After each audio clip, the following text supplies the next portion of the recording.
The rules of accurate thinking are so clear and simple that I often wonder why so few people ever take time to learn the rules, since accurate thinking is the very foundation of all successful achievements.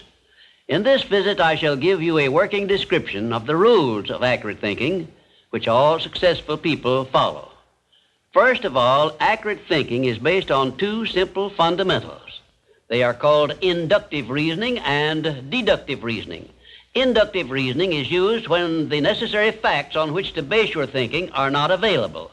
In this case, you act on hypotheses, or what you assume the facts to be. Deductive reasoning is used when you have the facts, or what appear to be the facts, on which to base your thinking.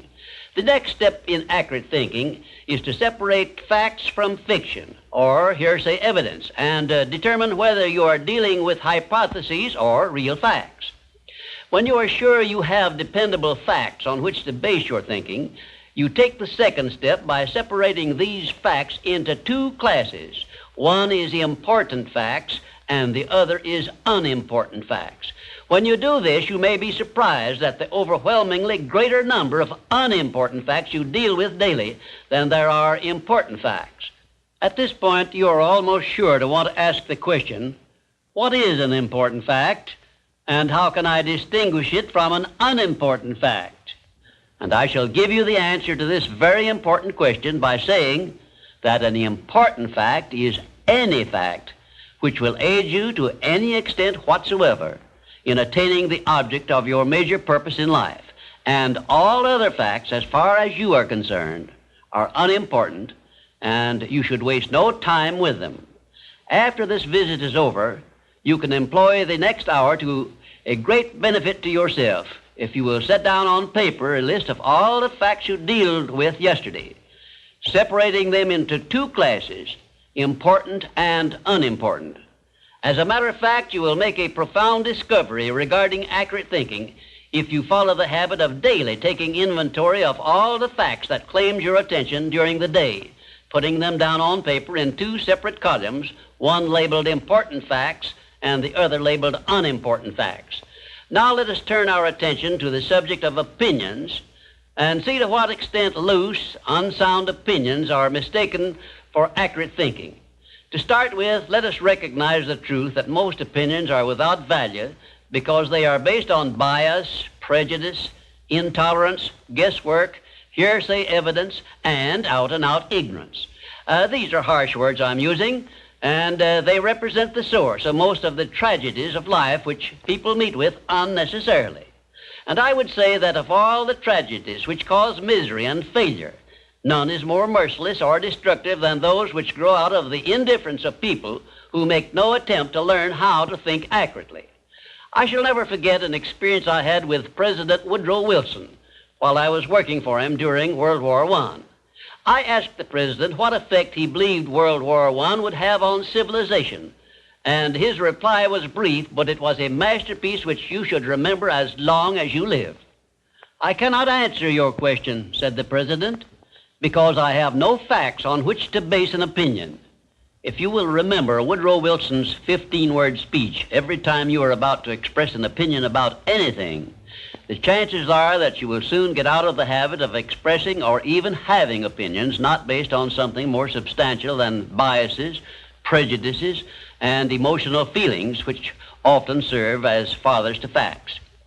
You will learn, if you observe carefully, that the more successful a person is, the less he is inclined to express wild, unjustified opinions about anything.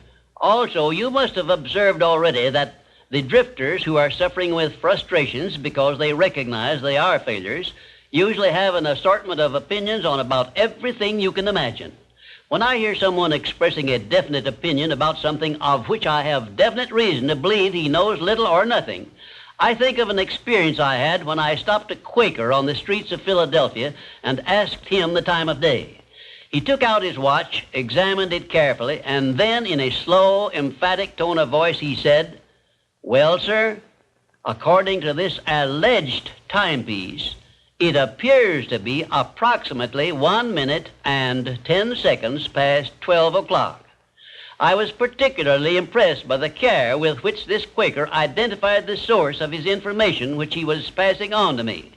And I often thought afterward how beneficial it would be if all people who express opinions or give out information would take the time to identify the source from which they were able to speak. I cannot influence all people to engage in this sort of safe thinking, but I can suggest that you give it consideration in connection with this visit on the subject of accurate thinking. Now, I shall give you a simple rule which may help you avoid being misled by unsound opinions expressed by other people. When you hear someone make a statement which your reason cannot accept as being sound, or which you question or should, for safety's sake, question for any reason whatsoever, ask a simple forward question. How do you know?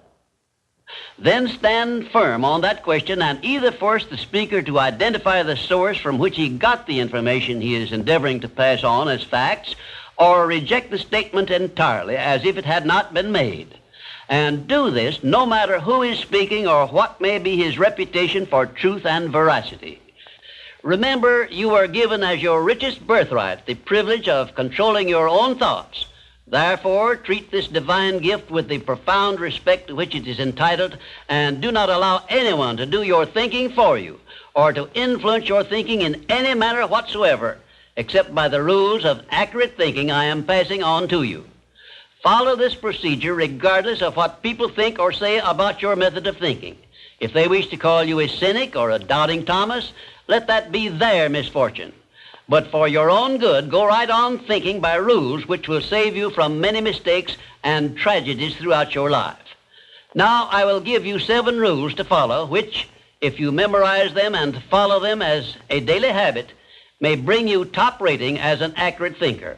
1, never accept the opinions of other people as being facts until you have learned the source of those opinions and satisfied yourself of their accuracy. 2, remember that free advice, no matter from whom it is received, will bear the closest of examination before it is acted upon as safe.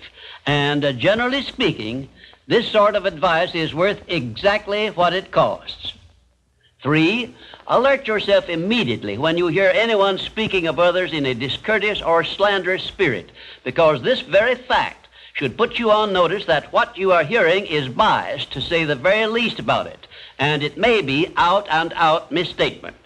4, in asking others for information, do not disclose to them what you wish the information to be, because most people have the bad habit of trying to please under such circumstances. Well-measured, tactful questions can be of great benefit to you in thinking accurately. 5, remember that anything which exists anywhere throughout the universe is capable of proof, and where no such proof is available, it is safer to assume nothing exists. 6, one of the great unexplainable miracles consists in the fact that both truth and falsehood, no matter by what means they may be expressed, carry with them a silent, invisible means of identifying themselves as such.